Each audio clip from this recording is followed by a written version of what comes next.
The Life of Scipio Africanus, a tapestry of power and relationships.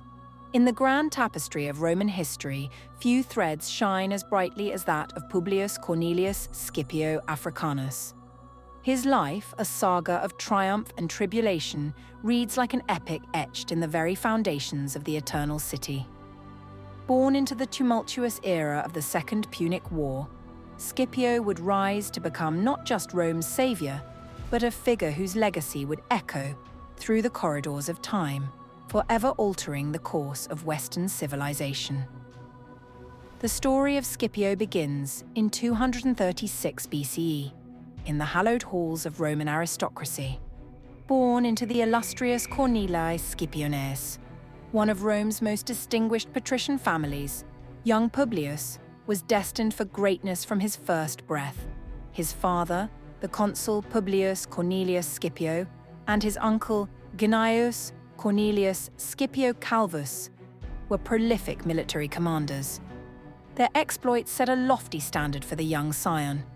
From an early age, Scipio was immersed in the world of Roman politics and warfare. The halls of his childhood home echoed with discussions of strategy and statecraft. This shaped his young mind and instilled in him the core virtues of Roman nobility: courage, honor, and an unwavering commitment to the Republic. His education was comprehensive, blending traditional Roman values with Hellenistic influences. This combination would later set him apart from his more conservative peers. The crucible of war would forge Scipio's character far sooner than anyone could have anticipated. In 218 BCE, at the tender age of 18, he received his baptism by fire at the Battle of Ticinus. This skirmish, one of the opening engagements of Hannibal's invasion of Italy, would prove pivotal in young Scipio's life. As the battle turned against the Romans, Scipio witnessed his father, the consul, wounded and surrounded by enemy cavalry. In a display of filial devotion and martial prowess that would become legendary, the young man charged into the fray, rallying a small group of soldiers to his side. Through sheer force of will and tactical acumen beyond his years, Scipio managed to fight his way to his father, rescuing him from certain death or capture. This act of heroism did more than save a consul's life. It announced the arrival of a new star in Rome's firmament. The story spread rapidly, captivating the public imagination and marking Scipio as a man of destiny. It was a portent of the greatness that lay ahead, a glimpse of the leader he would become. The early years of the Second Punic War were a time of unrelenting disaster for Rome. Hannibal's campaign in Italy seemed unstoppable, culminating in the catastrophic Battle of Cannae in 216 BCE. This engagement, one of the worst defeats in Roman history, saw nearly 70,000 Roman soldiers slaughtered in a single day. The very foundations of the Republic trembled, and for a moment it seemed as if centuries of Roman ascendancy might crumble into dust. In the aftermath of Cannae, panic gripped the city. Rumors swirled of noble families planning to abandon Italy altogether, seeking refuge in Greece or Egypt. It was in this moment of existential crisis that Scipio, now 20 years old, stepped onto the stage of history. As the survivors of Cannae streamed back to Rome, bringing with them tales of horror and defeat, a group of young nobles gathered to discuss their options. Many favored flight, seeing no hope for the Republic. It was then that Scipio, his voice ringing with conviction, drew his sword and made a passionate speech. He swore an oath to never abandon Rome, to fight to his last breath in her defense. His words, filled with a charisma and certainty that belied his years, galvanized the gathering. One by one, the other nobles joined his oath, their resolve hardening in the face of his unwavering faith in Rome's destiny. This moment, more than any other, marked Scipio's true emergence as a leader. In Rome's darkest hour, when even the most stalwart were considering flight, he became a beacon of hope. His ability to inspire, to rally men to a cause greater than themselves, would become his hallmark in the years to come. No account of Scipio's life would be complete without mentioning his deep and enduring friendship with Gaius Laelius. Their relationship, forged in the fires of war and tempered by shared ideals, would become the stuff of legend, often compared to that of Achilles and Patroclus. Laelius, a man of humble origins but great talent, became Scipio's most trusted lieutenant and confidant.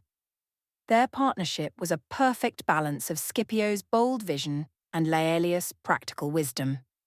Together they would plan and execute some of the most daring military campaigns in Roman history. The depth of their bond was such that Laelius was often entrusted with the most critical missions.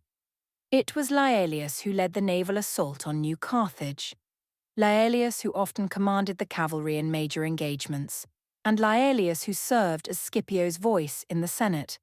Their friendship endured long after the wars were over, with Laelius naming his son Gaius Laelius Sapiens, who would go on to become a close friend of Scipio Aemilianus, Africanus's adopted grandson.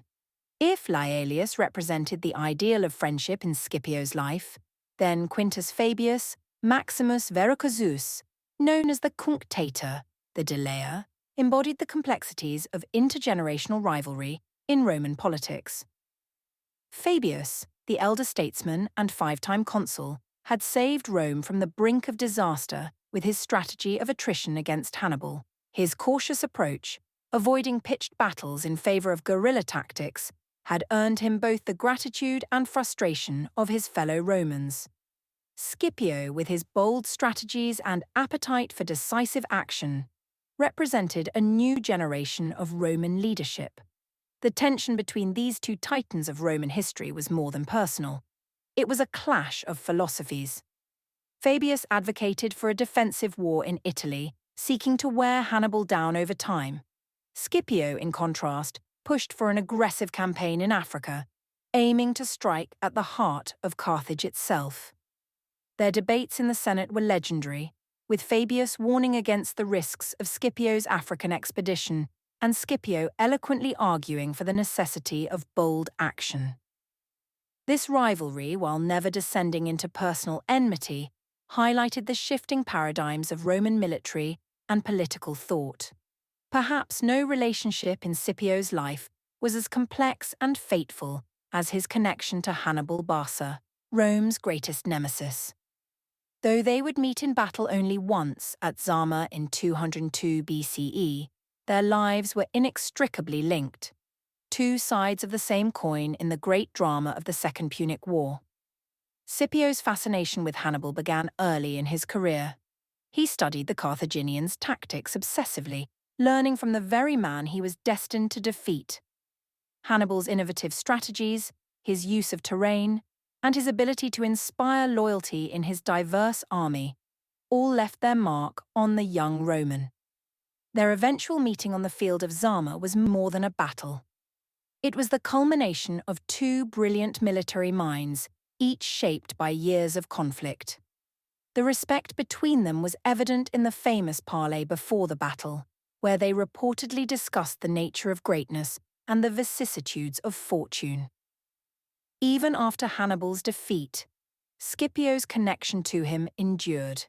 He defended Hannibal from those in Rome who demanded his extradition, understanding perhaps better than anyone the Carthaginians' greatness.